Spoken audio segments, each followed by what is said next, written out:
Well, now that we're all nicely locked in our houses, maybe some more of you would like to pick up digital drawing or painting in some cases. And for that, we need two things. One is an app to draw with, and the second one is a drawing tablet. So let me start with the drawing tablet. There are a lot of choices out there, but I got sent this little tablet by XP-Pen Pro. They asked me nicely to try it out and give it a review. And I thought, well, what is the best way for me to introduce you to digital drawings than actually doing sort of a review and also refamiliarizing myself with it? Because this is not a screen tablet, so I'm going to look at the screen and draw down on the tablet. So that is something that many people are not used to, and I need to get back into that flow a little bit as well. So let's get started. While we take a look at the quick unboxing, let me give you the first impression on the Deco Pro. The design is fine. It has a big enough drawing surface, but it's still compact enough for me to be able to take it with me if I have to travel. The pen has a sturdy holder with 8 spare pen nibs, and like the newer generation of tablet pens, it has no battery, which makes it lighter and it makes it more of a pleasure to use. The tablet itself also has the expected express keys, but it also has a dial, which I find a bit useless, to be honest, because I rarely use anything else but shortcuts to zoom in or out when I'm drawing. Within the dial there's also a trackpad, which you can use as a mouse, but as I said, find it a little bit unnecessary. Oh, and the included drawing glove is a really pleasant surprise as well. And here we go. This is our new setup. As you can see, I pushed my screen a little bit in the background so we can concentrate on the XP-Pen tablet for now. And first things first, as I said in the intro, this is where I'm going to draw, but it's going to appear here. One thing that you want to do is it's important, if possible, to align the screen that you're drawing on with your tablet.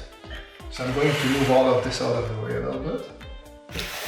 The main and most important thing when you get yourself a graphic tablet is that you get one of these fancy little gloves.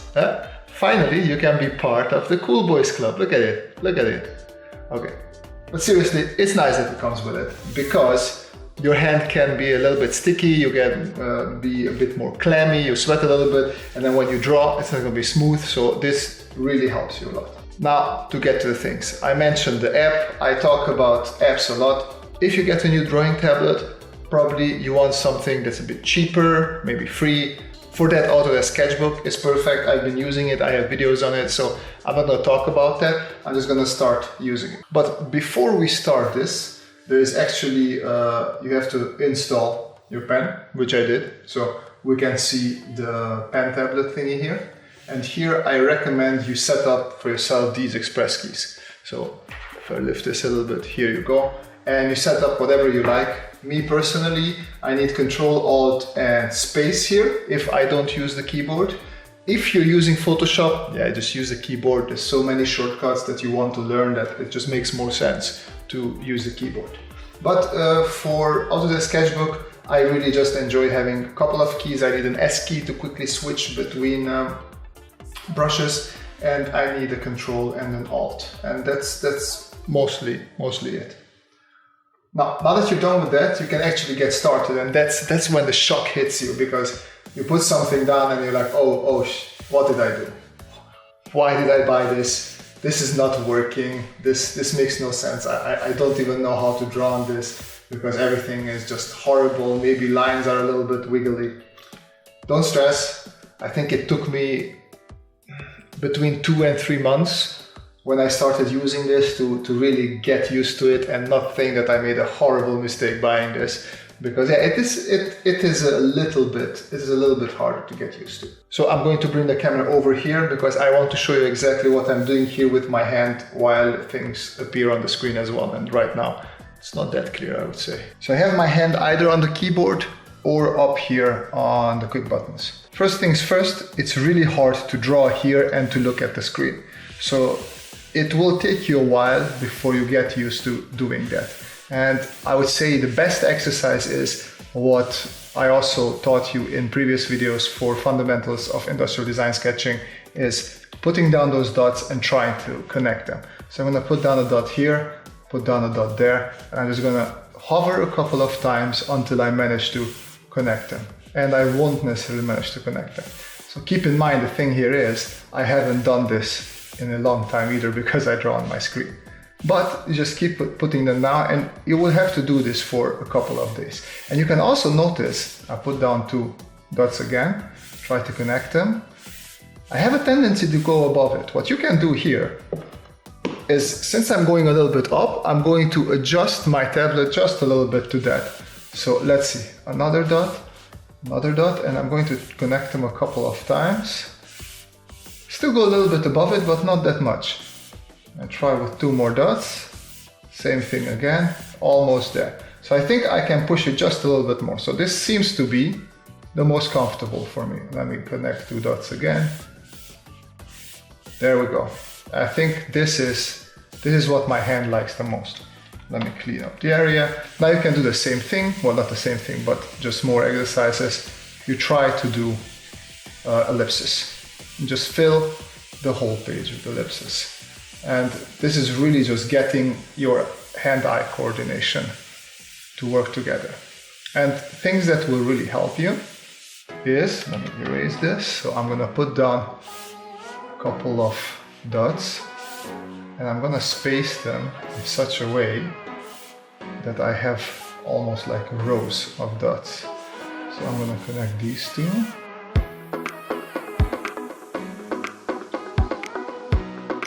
And now I'm going to try and put these ellipses between them.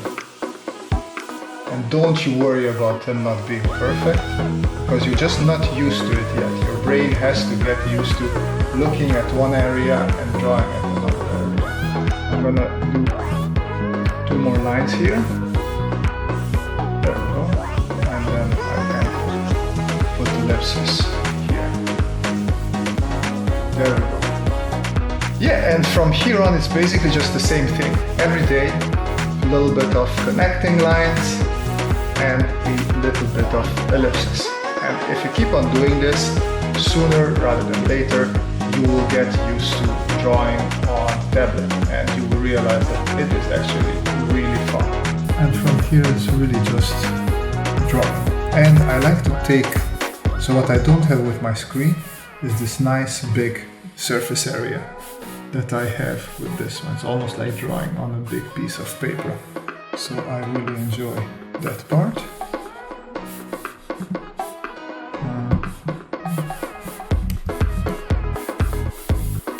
And yeah, what you will get used to is your hand being on the keyboard or on the shortcuts all the time, because it speeds up your work so much. It's crazy. It's crazy. As you can see, I'm trying to keep long lines as well. What is a danger of happening is you're going to only draw from your wrist, which is not good. So make sure to use long lines, use your arm, your whole arm for drawing.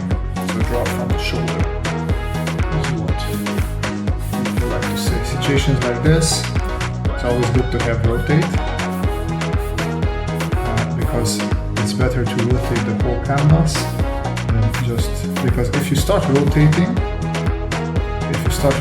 this, the lines that you're used to all of a sudden are going to be quite different because you draw them. So if I'm going to, I try to remember this position. If I want to rotate it so it's more comfortable, all of a sudden I don't have the same control. All of a sudden lines go somewhere else and my brain has to get used to the new position. So just try and keep what you have there. And let me jump back a couple of steps. Yeah, there we go. So what we had here, there we go.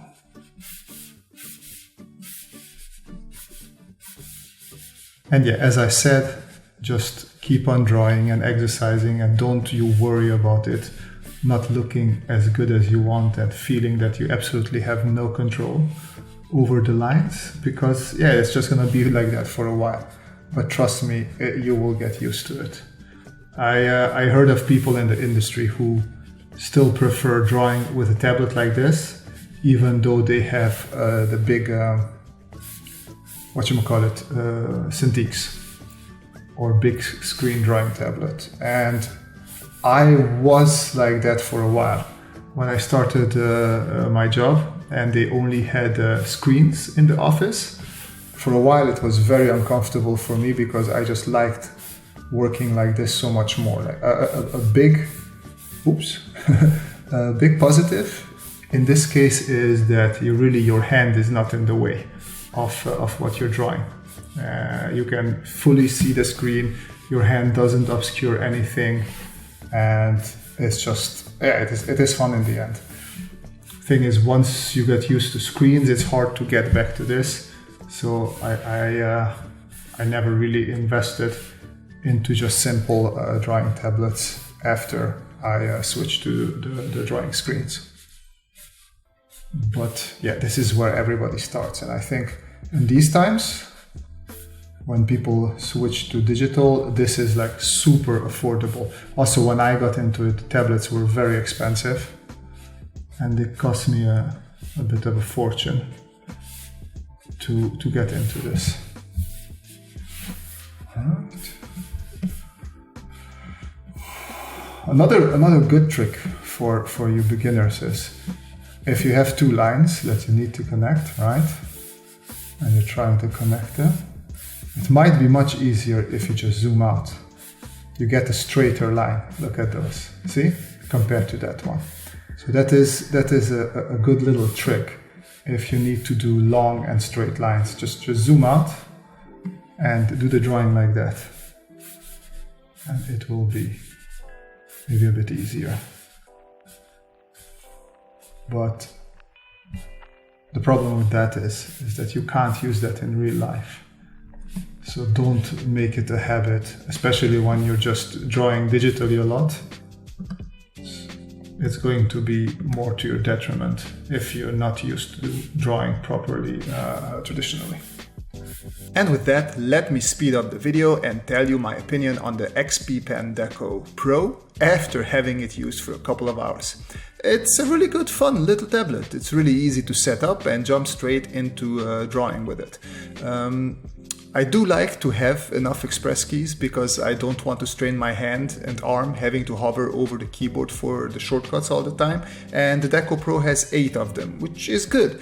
I would have liked it better if the dial wasn't there and protruding out like that, or just not having it all would have been the best. But yeah, that way we would have had more buttons closer and I could have gotten maybe more use out of them. But this is really just minor nitpicking and personal preference.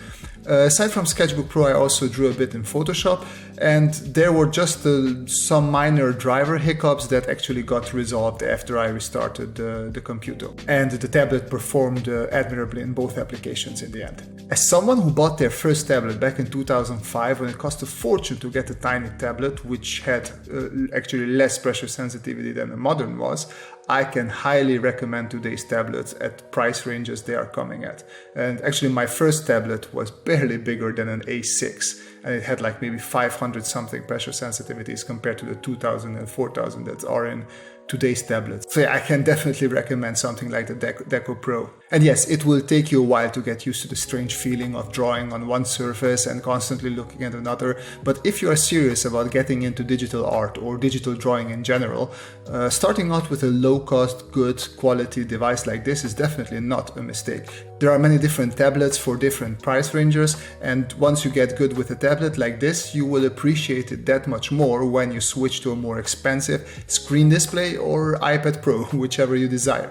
So all in all, yeah, for the time I used it, I can definitely say that I am satisfied and I would recommend this tablet. That's it for this video. I hope you enjoyed my attempt of introducing you to a world of digital drawing. I was trying to put more emphasis on that than just a simple review, which you can get on many other channels. If you did enjoy it, please leave a like and consider subscribing if you would like to see more content like this. Don't forget to hit that little bell button so you get notifications when my next video is up. You can also follow me on Instagram for regular drawing related updates, or join me on my Discord channel. But as always, the most important thing is that you folks stay safe at home, wash your hands, and have a great time. Bye bye.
you.